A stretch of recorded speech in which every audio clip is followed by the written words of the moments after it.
नमस्कार। कैसे हैं आप?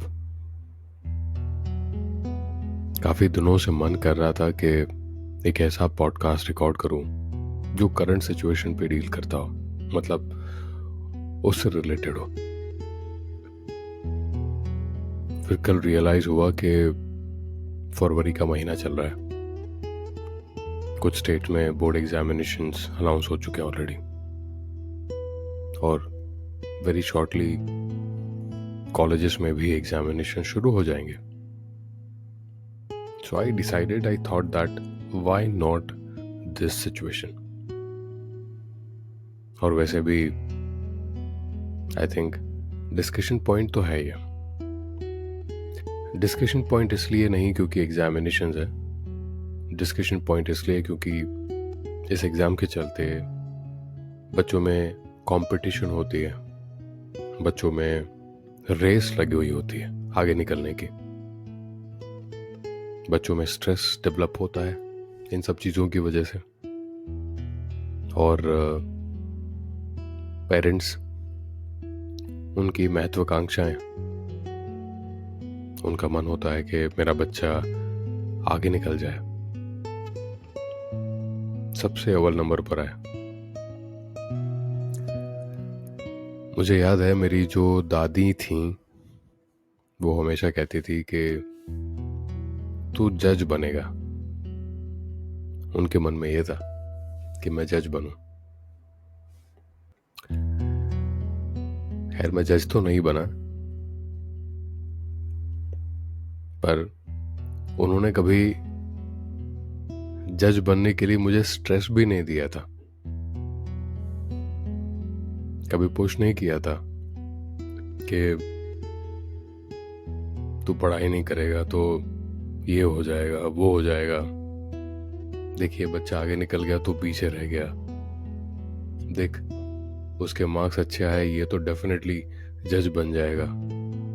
कभी कंपैरिजन नहीं किया था।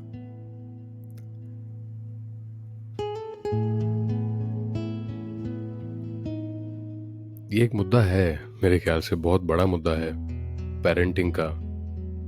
खैर, इस पे तो बहुत सारे वीडियोस, सारे एक्सपर्ट्स ने बहुत अमेजिंग सी बातें कही हैं, और इन सब की अगर हम समरी निकालें तो एक चीज निकल कर आती है कि कभी बच्चों को कंपेयर मत करो, कभी मत करो।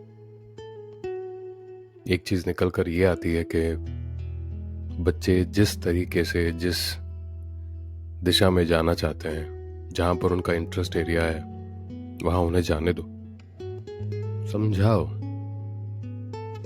उन्हें रास्ता दिखाओ, पर फिर उन्हें चूज करने दो कि वो कहाँ जाना चाहते हैं, कैसे जाना चाहते हैं, किस दिशा में जाना चाहते हैं। 3 इडियट्स मूवी जब आई थी, एक रिवॉल्यूशन आया था, और उसके बाद काफ़ी सारे बच्चों ने अपने करियर चूज़ किए, और ऐसी सिचुएशन में, ऐसे प्रोफेशन में चूज़ किए जो कोई सोच नहीं सकता था, और उसमें फिर आगे बढ़े, खुश हैं, एंजॉय कर रहे हैं अपनी लाइफ को।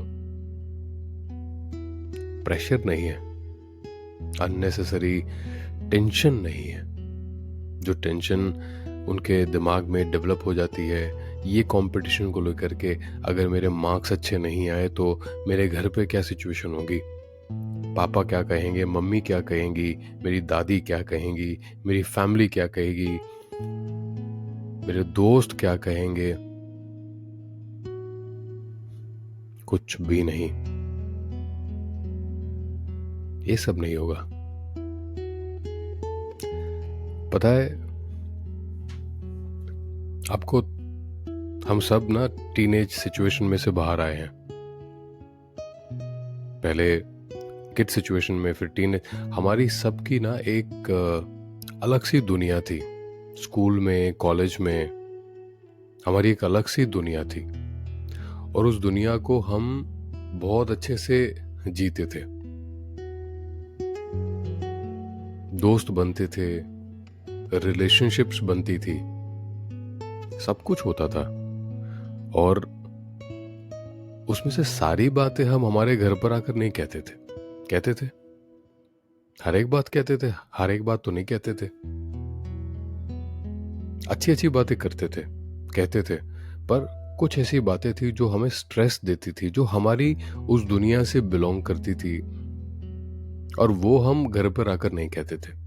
दोस्तों से बात करते थे, शेयर करते थे, पर दोस्त दोस्त होते हैं, वो हेल्प नहीं कर सकते हमें, क्योंकि वो हमारे जितना हमारा ब्रेन चलता है उस वक्त, उतना ही उसका भी तो ब्रेन चलेगा।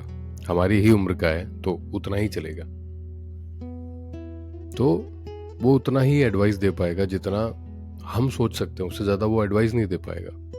और उस वक्त हम जिसके साथ शेयर करते हैं और जो हमें एडवाइस दे देता है, उसकी एडवाइस हमें सच लगने लग जाती है। और ज़रूरी नहीं कि हमारी एज के बच्चे सही एडवाइस दे पाए।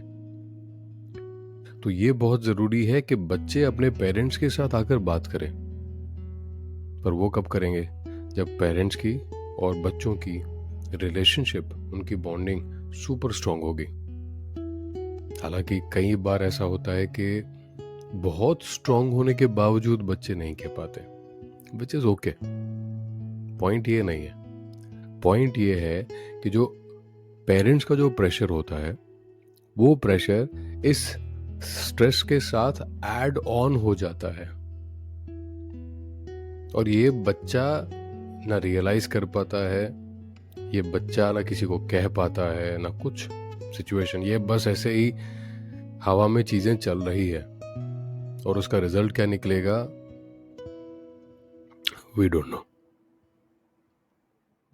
तो क्या ये ठीक है situation? It is not, absolutely it is very very very bad. तो अगर हम इस सिचुएशन से डील करना चाहते हैं, तो अगर हम ये चाहते हैं कि नहीं, ये सिचुएशन एक नॉर्मलाइज्ड सिचुएशन में कन्वर्ट हो जाए, तो बहुत इंपॉर्टेंट है कि कंपेयर मत करो यार बच्चों को। वो जैसे हैं वैसे उन्हें रहने दो। दिशा दिखाओ ना, रास्ता दिखाओ, पर कंपेयर मत करो। ये आगे निकल गया, तू सोच ये आगे तुझसे आगे निकल जाएगा।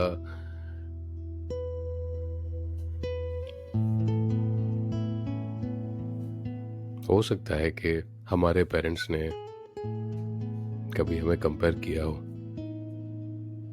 पर वो दौर और था, जमाना और था, सिचुएशन उस वक्त अलग थी।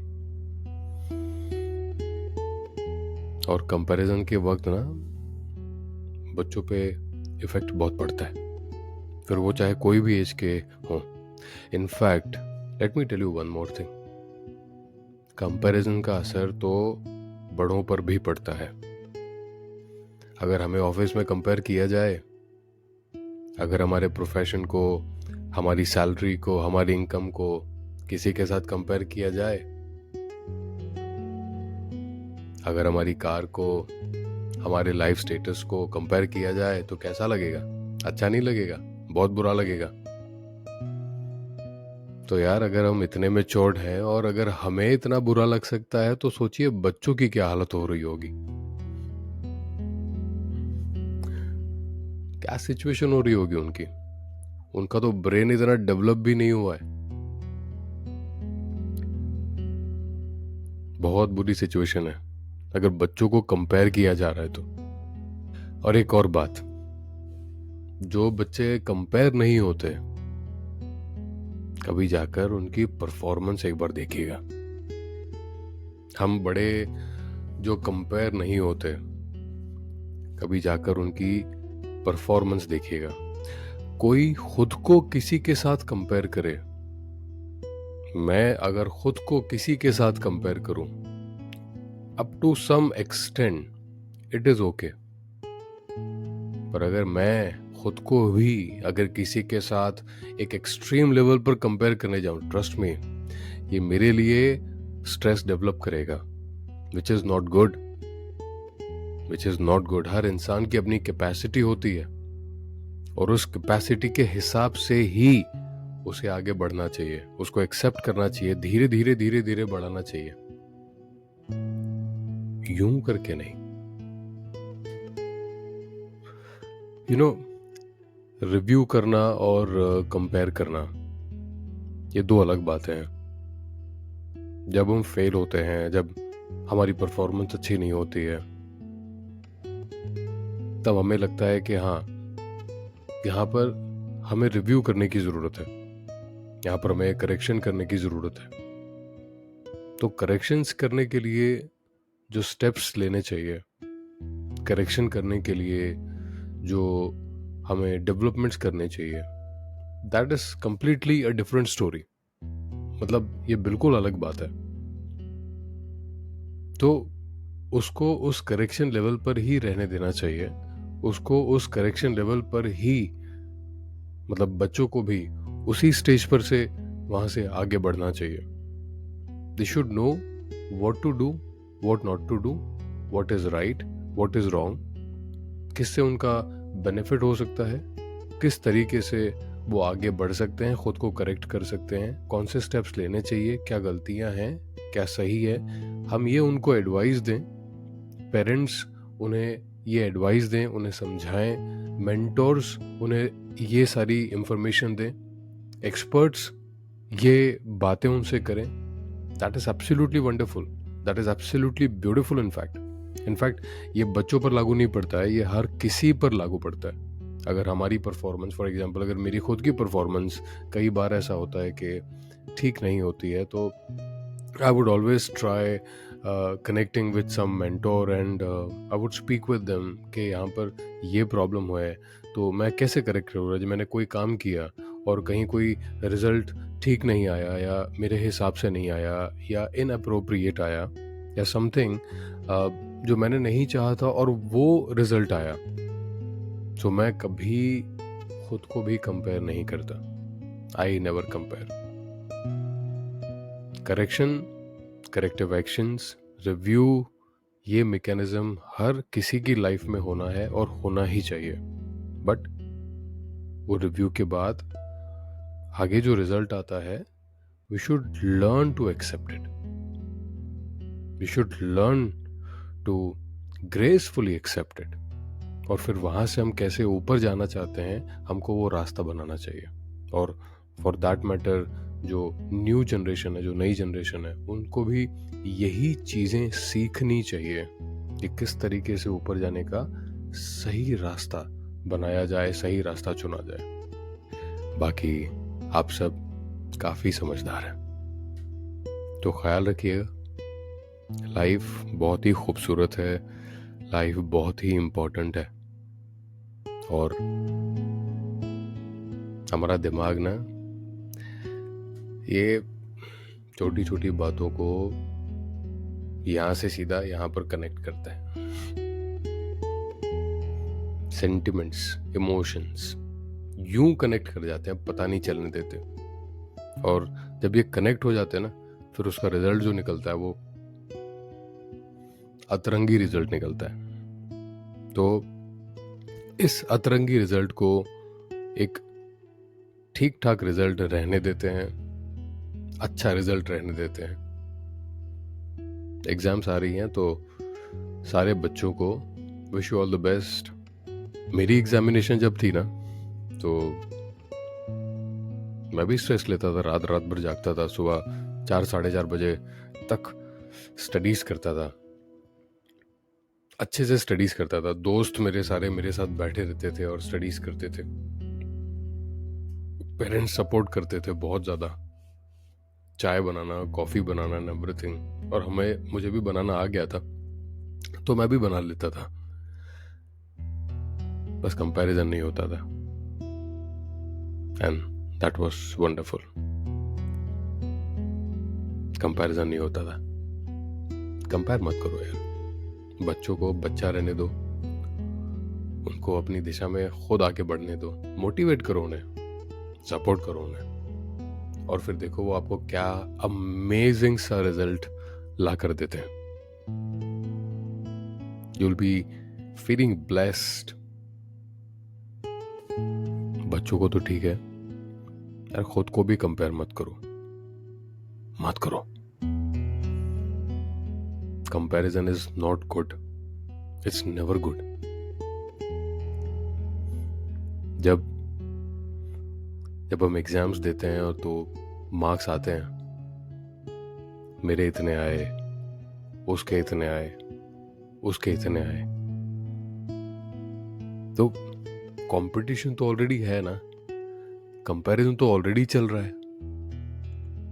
अब इसमें एक और बड़ा कंपटीशन ऐड करने की कहाँ जरूरत है? ये जो मार्क्स आते हैं यही बच्चे को इतना स्ट्रेस दे देता है। आप सोचिए, जब हम ऐड ऑन करने की कोशिश करेंगे तो एक मासूमियत की सिचुएशन क्या होगी? एक टीनेजर अगर कोई सिचुएशन में फेल हो जाता है अपनी क्लास में, कभी जाके उसको पूछना उसके दिल पर क्या गुजरती है।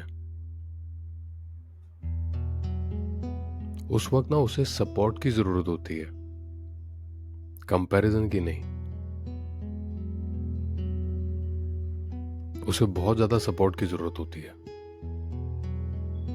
मेंटल पीस की जरूरत होती है।